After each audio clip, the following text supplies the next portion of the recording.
Hello everyone, welcome to another edition of the iOS Lead Essentials podcast. I'm Mike. And I'm Kayo. And in this episode, we'll reply to a common question we receive. How to ask for a raise as an iOS developer. Exactly. We've been receiving this question from many developers who are working hard, over-delivering, improving their skills, but they feel like their salary is not following their skill progression. Right. They know they deserve more, but they don't know how to get it. Yeah. That's common. We get so focused on the technical skills, we forget other areas of our career. So you start wondering, should I be super transparent and ask for a salary raise based on my deliveries within the company? Or should I go out there, get a bunch of offers from other companies and ask them to match those offers? Right. Or you may be wondering, how much should I ask for? I don't even know how much my skills are worth. How much is the market willing to pay? Also, some people get salary review once a year and they only get a raise based on the inflation. And they don't think it's fair because they've been improving, delivering more value. And they want to receive more than just a correction over the inflation. And so on. We all face those challenges. And throughout my career, I gathered a bunch of notes from books, courses, and personal experience on how to negotiate better. Because I got bad deals and I got good deals in my career. And I would like to share with you fair strategies that worked for me. And I believe can work for you too. Awesome.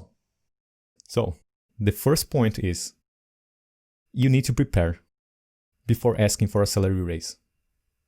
You need to prepare. You need to be prepared. Any kind of meeting you go, any kind of negotiation you go, you need to be prepared. You cannot just go there and say, can I get a raise? They say, why? And you're like, because I deserve it? Right. Why? Isn't like a no-brainer. But that's not how things work. Exactly. So you need to be prepared. You need to be ready for any scenario that can happen.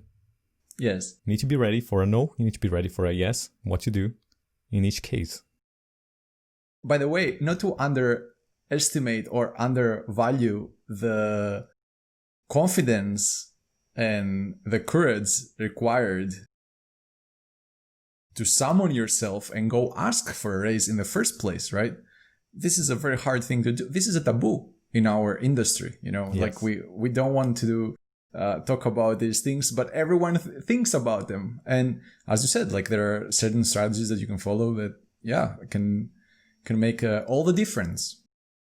But I think that's an excellent point, like have a plan, be prepared, know what to say, because yes, you summon the courage, you're ready to go and ask for what you think you deserve. That's a very big thing, right? But yeah, like establish a plan. Know what to say and know what the other person might say as well, of course.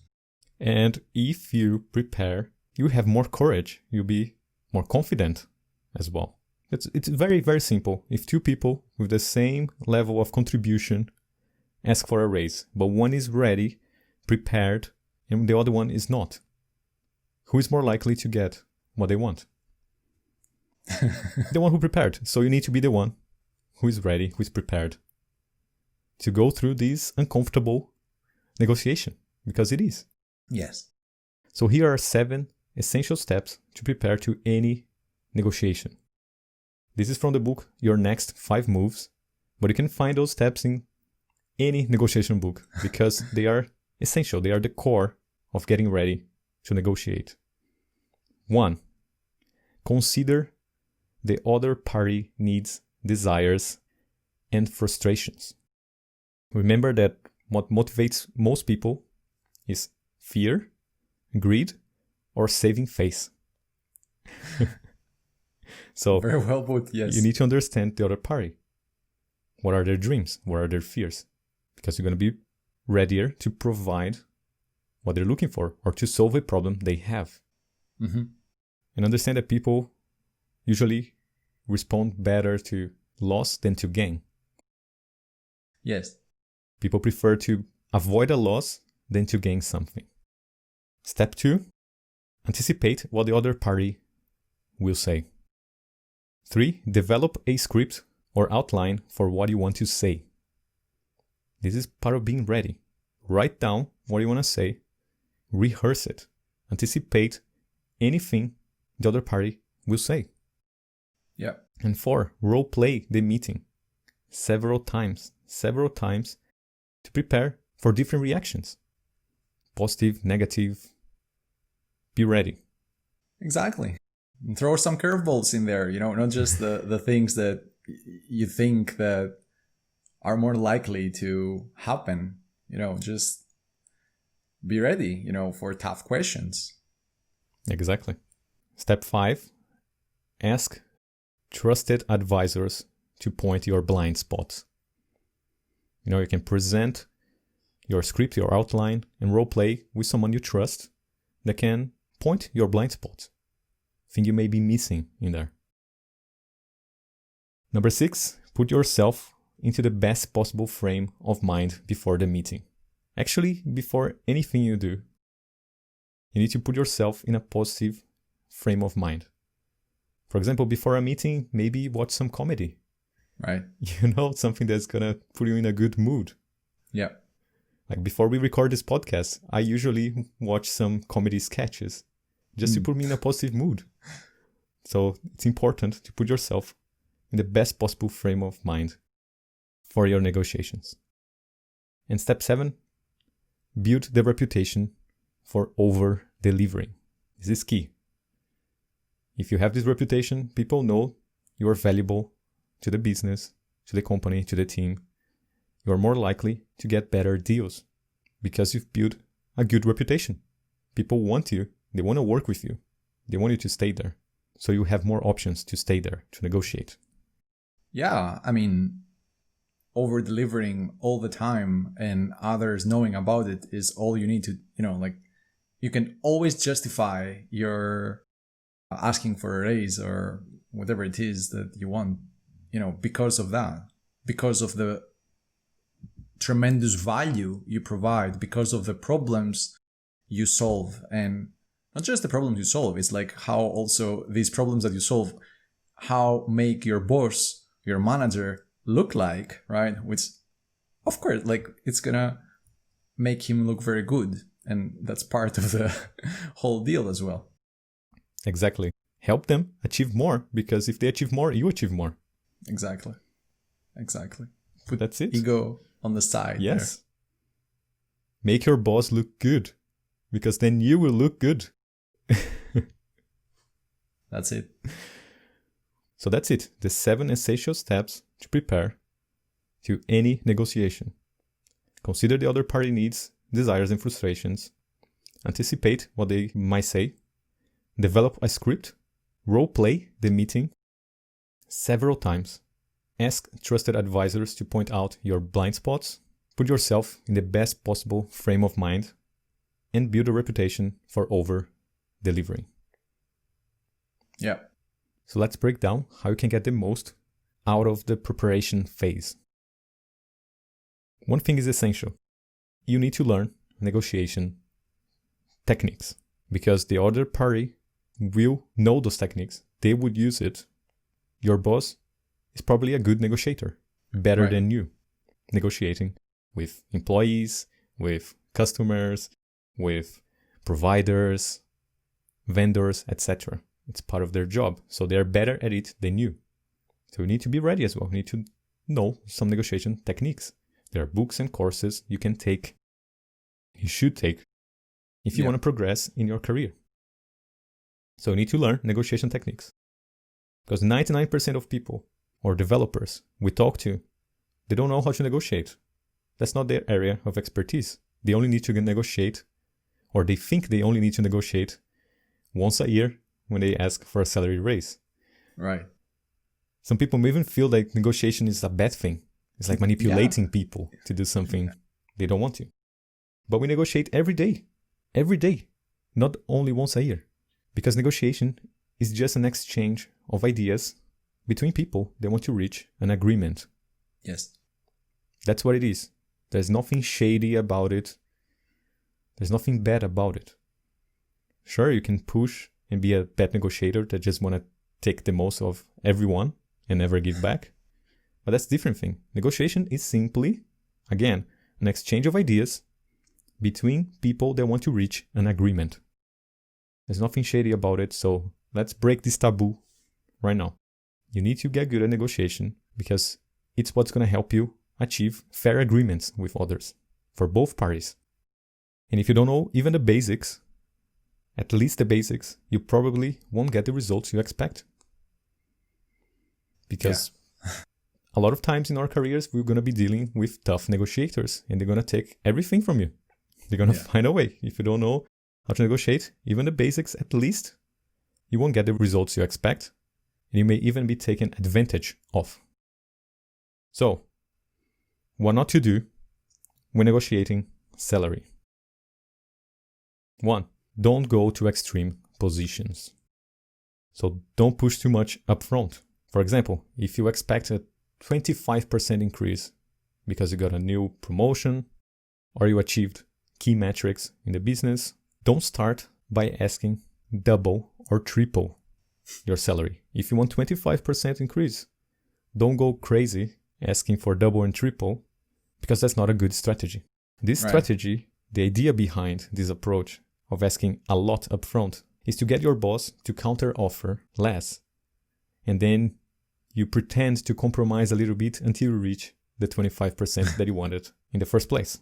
So this can work. Yes, it can work. But it rarely works as an employee because your boss probably knows more than you about negotiation. They know this trick. They know what you're trying to do. And they know you're trying to be smart. And they're going to use that against you. Because you go into extreme position up front, what they're going to do, they're going to counter with an extreme low counter offer. They're going to say, no, 5%. I can give you 5%. And they're going to stick with 5% until you compromise and you end up accepting maybe 10 when you wanted 25. Yes. So although it looks fine on paper to ask a lot and then compromise until you reach the number you want, it usually doesn't work because your boss knows what you're doing and he's better negotiating than you are. Maybe it works in the movies, but yeah, probably not that often in real life. But it's the other thing is also that your boss probably knows exactly what you're worth and, like what your efforts are worth. So just like if you're asking 3 times more, let's say, then you're out of touch with reality, and this of course is going to play against you. Like you're talking to your boss, you're communicating with your boss, and both parties know exactly what what a fair price would be. So yeah, I think, as you said, like I don't think that's a good strategy either. It's gonna, again, maybe it works in the movies, but not in real life. Exactly. And it will limit your negotiation options. Because now, it's, as you said, it's an ego battle. Who is going to get the most out of this negotiation? Because it's not about the raise anymore. Now it's about who can get the best deal here. Yes. Which is it's not what you want. Because there will be no space to find more creative ways, to improve your situation. As you said, you won't be able to justify that number. Yeah. But your boss will come up with many reasons why 5% is a fair increase. Exactly. Right? For example, crisis. Oh, we have limited budget this year. It won't be fair to other employees. So your boss can come up with many reasons why 5% increase in this case would be reasonable. Yes. But you cannot justify doubling your salary. So, careful. The more explanations is required for your raise, the more difficult it becomes to negotiate. So you need to be reasonable and provide evidence, metrics, numbers. Otherwise, it will become an ego battle and the conversation will get tricky, heated, complicated, and there won't be a lot of space to actually negotiate. Exactly. Because in this situation, one is going to win and the other is going to lose. And that's not great in negotiations. especially with your boss. You want to be working there for a long time. So you want to find win-win scenarios. Otherwise, always one side is going to be unhappy, and that's not going to lead to good things. Yeah. Which brings us to the next point. Although you shouldn't go too extreme, you also shouldn't go too soft. Right. You need to be very assertive during the negotiation. You need to bring numbers, metrics. Yeah.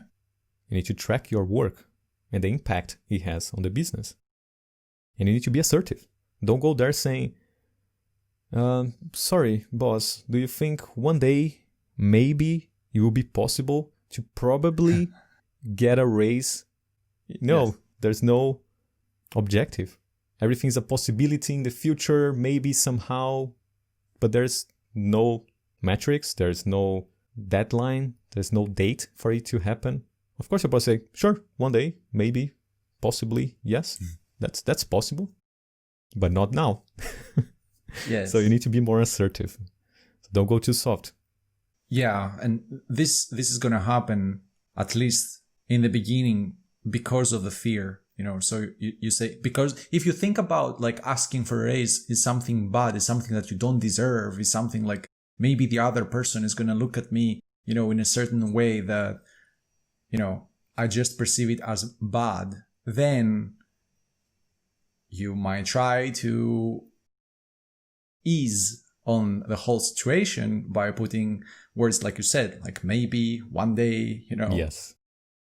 2%, 1%, like stuff like that, which what shows to the other person is, first of all, this is like completely transparent immediately. But what really shows to the other person, to the boss, to the manager, is the fact that you haven't done your actual homework, like you don't know your facts, because maybe you're worth like 20%, more, for example, but you can't frame things in such a way to actually justify, again, like, hey, I completed these metrics, like I reached these numbers. I helped to, I don't know, XYZ right there, I've taken more responsibility. Yes, exactly.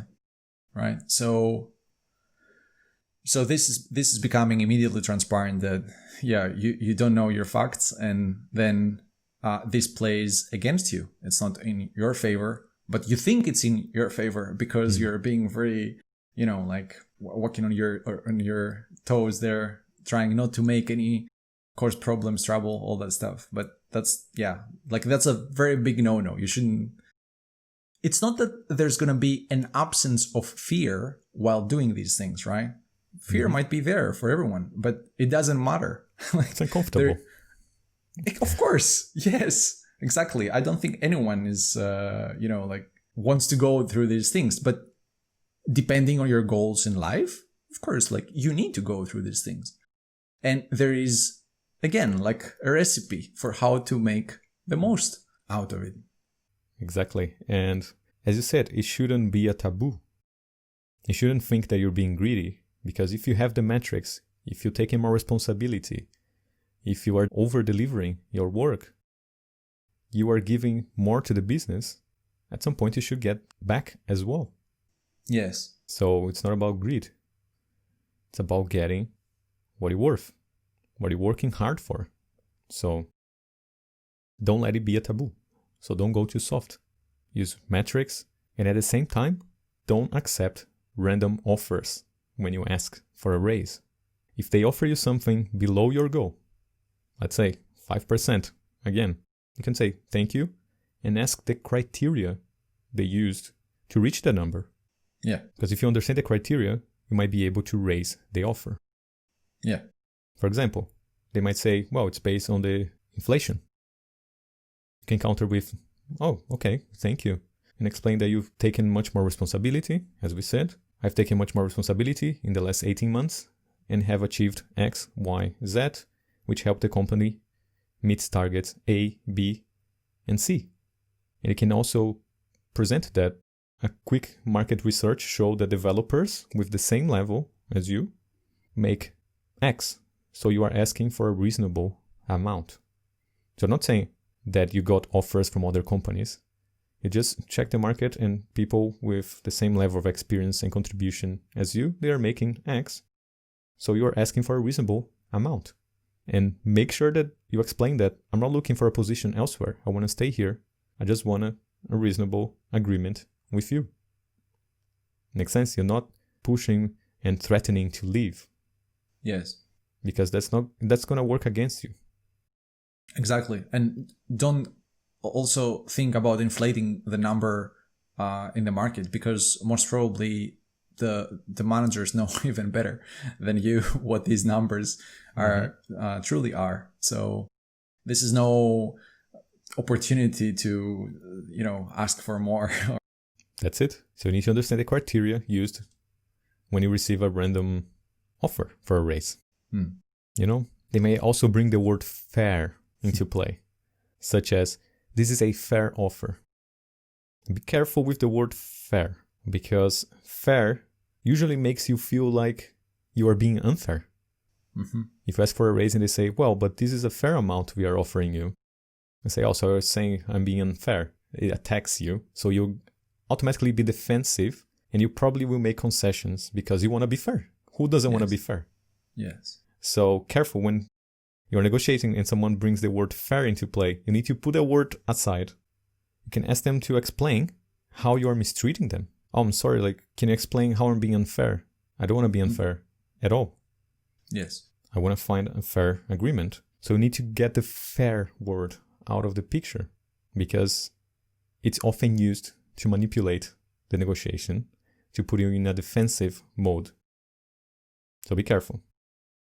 And if you don't get a raise, don't take it personally. You maybe not getting it right now, but if you want to work in this company, if you like being there, don't take it personally. Don't think your boss doesn't care about you. There are many factors that will prevent you from getting a raise right now. But this is about right now.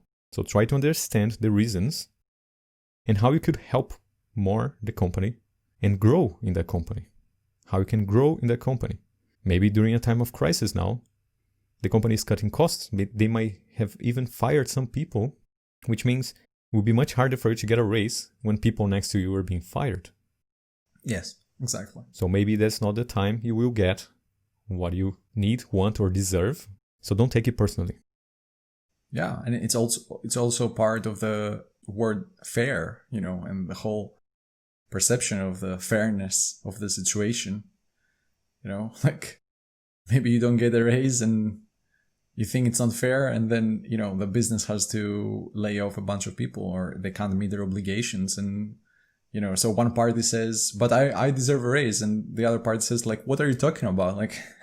We're struggling here to survive. Exactly. So that's also what we said before about knowing your facts. Search for that sort of information. Ask around. You should know what's going on, so you can have more information to negotiate something that makes sense for everyone. No one compromises. You don't want to compromise here. You want everyone to be happy because of the synergy of things. Your contribution and their contribution. Win-win. Yes. You should look for win-win situations, because maybe you are a very good negotiator and you can get whatever you want. You can be very pushy and always get what you want, with no regards to the other person. Right. And maybe that worked in the beginning, but at some point no one will want to negotiate with you, because you are the person that gets and never gives. Yes. So you don't want that. You want win-win scenarios so you can grow together, can achieve more together. Because your objective is to grow in your career, not to point out that your boss is unfair or is wrong. Exactly. And maybe you don't get a salary raise, but you can be creative and find other ways of increasing your compensation. Maybe you can get them to pay you for courses, or you can get more holidays, more time off. There are different ways you can achieve your goals rather than just money. So if you attack your boss with judgment, they will just be defensive as well. You're not going to negotiate salaries anymore, or your future in the company now is just about personal issues, ego battles again. You try to prove they're wrong, they're going to try to prove that you are wrong, and this is not going to be productive. It's not going to get you anywhere. Even if you're 100% right, remember your goal is to negotiate a raise, a better future in the company. not to fight. What are you going to get with a fight? Nothing. So this is the things you should not do during a negotiation. Now the things you should do when negotiating a salary. So number 1, negotiate what really matters. Interests.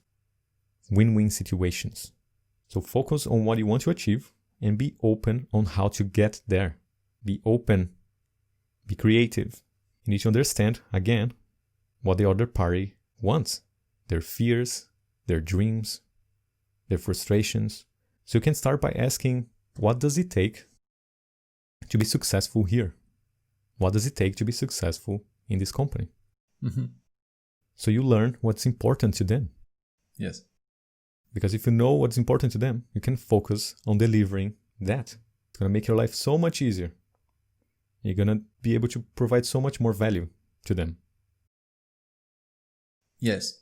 In fact, this can be one of the questions you ask in your initial interview with with the HR rep or the team lead or something like that. So you get an idea and understanding of how this company works and, like how the environment is structured. Exactly. You need to understand when you're joining a company what it takes to succeed there. Yeah. Because if you don't know what success means to the team, if you don't know what metrics you need to aim for, you're not going to have anything when you're negotiating a raise or a new position or a promotion, because you're just working randomly and maybe what you think is valuable is not valuable to them. That's it. Exactly. Like you may be coming from another environment that you thought ABC was valuable, and now you're in a new environment and maybe they don't even care about ABC, Exactly. So again, look for win-win situations rather than who will win more or take more from the other. And I think the best advice to know what the others want, need, or their frustrations, their fears, is to listen before you speak. Mm-hmm. Always listen more than what you say. Listen, listen, listen. Because the more you know, the more information you have to negotiate. That's it. Just listen. So find out what's going on in the business during this time of crisis. How are they dealing with it? Are they doing well? Did they lose sales? Are they more profitable now? Some businesses are growing during these times. Yeah. Like massive growth. And you need to understand the impact you have in that growth. Or if the business is not doing well, how you can help them, or how key you are to the operations to keep going in a good pace. Yes. Remember that people respond more to preventing a loss than to gaining something. So they need to understand what they would lose by losing you as well. Yes. So what kind of positive impact you have in the business? You need to know that when you're presenting your case for a raise. You also need to understand what can they offer you other than money. Also, what's absolutely out of negotiation. Absolutely out of the negotiation. And again, you need to write down, create a script, and role play over and over with a trusted advisor that can show you your blind spots. Yes. Also play it in your head. Role play it over and over from your point of view and from your boss' point of view. Put yourself in their shoes and imagine you coming in the room and start having a conversation from their point of view. Why not? Be ready. Yes, exactly. And take notes from both points of view, not just yours, but your boss. And try to find solutions where both win. For example, if you get a raise, what will other people in the team think when they find out? Will they also ask for a raise? And now your boss needs to give a raise to everyone, a 25% raise to everyone during a time of crisis. Maybe that's not ideal. So you need to understand that that's what your boss will be thinking. Well, if I give you a raise, am I opening a precedence for other people to also ask and put me on the spot here? So you need to proactively understand the things your boss will think. So you're ready to address them during the negotiation because they might bring it. For example, you can tell your boss that everyone in the team believe I deserve that. So what will they think if I don't get this offer? It will bring the team morale down, like, oh, if he didn't get it, or if she didn't get it, I believe I won't get it, so I better just leave the company. You know, Right. so there's this pros and cons of giving someone a raise. Someone that deserves it. Yes. Because someone deserves and doesn't get it, what kind of message are you sending to the whole company? Yeah. That people that deserve raises don't get it. So people gonna underperform because like doesn't matter what I do, I'm not gonna get the raise. Yes. Like this person is giving their 100%, they're over delivering and they don't get a raise. So why would I over deliver as well? Makes sense. Can you understand how it goes both ways? The positive and negative is very much a point of view, depending on the case. So that's why you need to be ready. So when you make your list of the items you want to negotiate, write down next to it the direct consequences of getting or not getting it. So you understand the impact of the items you're negotiating, Yeah. the direct impact you will have on the team, on the business, on your life. And you're ready to reply if they bring it up. They probably will bring it up. Yes. So be ready. Be ready. Another example, if you are getting promoted, will you leave a hole in the team? Who will perform your tasks from now on? Imagine you're promoted to team lead. Who's going to perform your job now? Let's say as a senior developer. Do you have someone else to put in place? Or would the company have to hire someone new? But if you already present an alternative, a solution to that problem, that's it. It's much more likely that you will get the promotion. Exactly. And imagine if you already proactively are solving this problem by over delivering and, helping everyone and improving constantly the team, the product, the code base, everything. Then you don't have these problems in the first place. That's it. If you're getting a promotion, you can propose someone else to take your place. Someone that you trained personally that is up to the task. Because you don't want to leave a hole in there. And if you don't train others to do what you do, you're going to be in that position forever. Make sense? That's it. And again, think outside the box. It's not just about money. So make a clear list of what's essential and what is optional on your side of the negotiation. Because you need some kind of flexibility when you're negotiating. Mm-hmm. You rarely will get 100% of what you're asking. So you need to understand the things you can sacrifice and the things that really, really matter to you. Right. For some people, it's more money. For some people, it's more free time to enjoy with their families. Maybe they have a new child. So you need to know what is essential and what is optional. So you can negotiate better. And that's personal. Only you can decide. Yes, exactly. So you're saying here, for example, let's say you want, I don't know, a 10% raise on your salary, but they can't give you that, but maybe they can give you shares or they can give you one extra day off or work from home, like 3 days a week or a month, right? Or they can move you to a new team where you can grow, where they're working on something more interesting, that has more prospects to help you grow in the company and deliver more value. Right. There are many things you can do. You can ask for training that will increase your skills and later help you deliver more value and get a raise or a promotion in the future as well. So you need to be flexible because it's better than all or nothing. If you go to a negotiation all or nothing, I either get what I want or I quit. That's probably not very effective because you will create some conflict with your boss. Yeah. Conflict. And they will remember this next time you come for a raise. Yes, exactly. So be creative. It's not all about money. Negotiate more free time, bonuses based on clear goals and metrics. Mm-hmm. Maybe you don't get a salary raise, but you can negotiate, if I achieve X, Y, Z, would you give me a 10% bonus at the end of the year? Yeah. You know. You can ask them to pay for courses, can be transferred to other projects, better projects. You can get more holidays in a year. So here's a quote from the book Never Split the Difference, a negotiation book.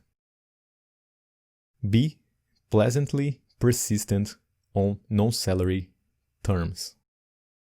The more you talk about non-salary terms, the more likely you are to hear the full range of their options. If they can meet your non-salary requests, they may even counter with more money. This is very common when people need more day offs or they want more holidays. If you're persistent about it, they may even offer you more money but not take the holidays. Right. This happens all the time.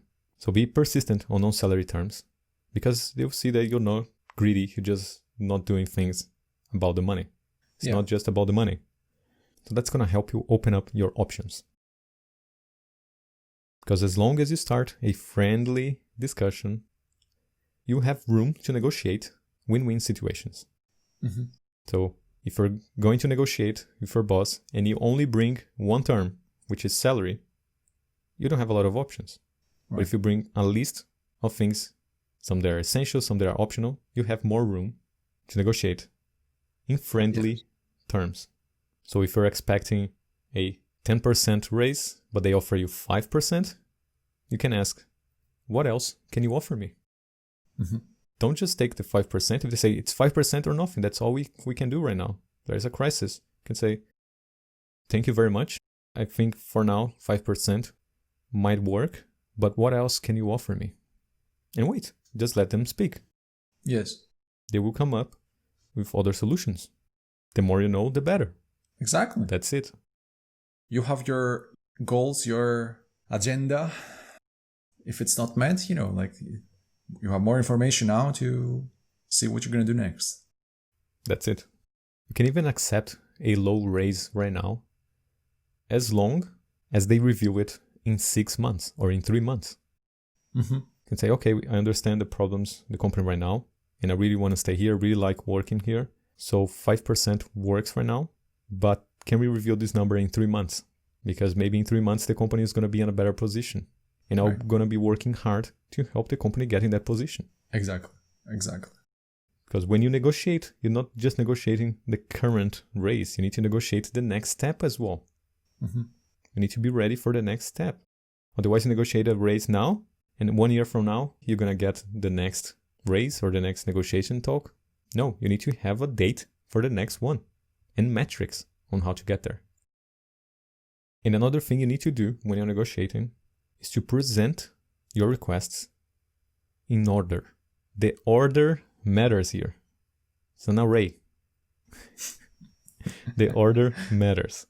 So first, present the items you want to negotiate, and only after you present the values or the amount of what you're asking. So let's say you want a raise of 25%. You shouldn't go to your boss and just ask, I want a raise of 25%. No, you need to break down this 25% into negotiable percentages. For example, if you want a raise based on the amount of time you've been working there, plus inflation, and also a promotion, don't mix them into one big 25% or 50% raise. Break it down. So identify within this 25-50% raise you want a breakdown of requests and ask the biggest request first. For example, if you want a promotion, you can say, I'm looking to get a promotion to a position of more responsibility. I've been developing my skills and I'm ready to take on bigger challenges. Mm-hmm. So you're offering to take bigger challenges to help the business grow, to deliver more value to them, take more responsibility, make their lives easier. Yes. But don't negotiate the number yet. Just negotiate a promotion to get more responsibilities and bigger challenges to help the business grow. That's it. If your boss agrees, then you go to the next item. So you can say, moreover, I believe it would be possible to readjust my salary based on how long I've been working here. So that's the second item on your list. And lastly, you go to the obvious one, the inflation, which is pretty much a given in most places. So the biggest one first, you go for the promotion to get more responsibility, bigger challenges to help the business grow. Then you explain that based on the years you've been working there, you also deserve a raise. And finally, you also expect a raise based on the inflation. And if you get yes in all of those, then you negotiate the amount for each item separately. And this is just an example. It's not just 3 items. Depends. Could be 5, could be 2, 10. It depends what you want to negotiate. But you need to break it down and present it. Biggest request first, and the more obvious requests last. And first you present the ideas, and then you negotiate the amount. And the next item is to be positive. As we said in the beginning, a lot of people will ask their bosses for raises using threats, aggressive approaches. Hey, I got these 3 offers from other companies, paying much more. Will you match them or I will leave? I mean, I've done that. You worked, but it doesn't help you going forward. It doesn't help you because now your boss cannot rely on you. They don't trust you anymore. Right. You could leave at any point. So they either gonna make your job redundant so they don't have to depend on you, or they will find a replacement as soon as possible. Yes. That's the reddest of flags that you can raise. So you need to be positive and avoid threats. Otherwise, they'll be defensive and they'll find a way to not depend on you because they see you as not reliable anymore. Make sense? That's it. So be positive and make sure they don't feel threatened. You are on the same side. You want to achieve goals together. So find win-win situations. So if you're going to present what the market is paying, you don't need to show it in a way like you either give me a raise or I leave. Just present. People in my position with the same level of contribution is making X. Mm-hmm. And I think it's reasonable that I get a similar compensation. Make sense? Yeah, exactly. It's not a threat. Make sure they understand that you're not looking to move anywhere. You like working there. And that's why you want to negotiate a reasonable compensation so you can both work together long term. Mm-hmm. So be positive and show enthusiasm, commitment, and desire to grow in the company. And finally, once you negotiate a salary, make sure to also define metrics for the next raise. Right, exactly. Otherwise, you don't know. You're going to be in the dark. Exactly. If you just negotiate what's happening right now, what about the next raise? Maybe it's going to pass 3 years until your next raise. No. Mm-hmm. Don't wait until next year to negotiate. As soon as you get a raise, set metrics for the next one. Sit down with your boss, set goals, and success metrics. What success means to you and your boss for the next raise. So you have clear direction, what to work towards for the next one. Make sense? That's it. And again, you may think that this is like greedy or something. It's going to make their life easier as well, because there is now a contract that is being established between you and management. And both parties have, like a shared goal. They know what needs to be done, right? So exactly. And if you are a manager, if you're the boss, you want those success metrics. You want your employees to know about those success metrics because it's what is going to keep them motivated towards the right goals. Absolutely. To help the business achieve their goals as well. So you need to set those metrics. Yes. With your employees. And if you are an employee, you need to get your boss to set these metrics with you as well. Yes. It's win-win. Yes. It's not greedy. And always keep looking for ways to provide more value. How? Understand what success means to the business and help them achieve it. All right, that's it for this podcast. If you want to learn more about us, visit academy.essentialdeveloper.com. Let us know your thoughts, your comments, your questions. We'll see you again next time. Bye, y'all. See ya.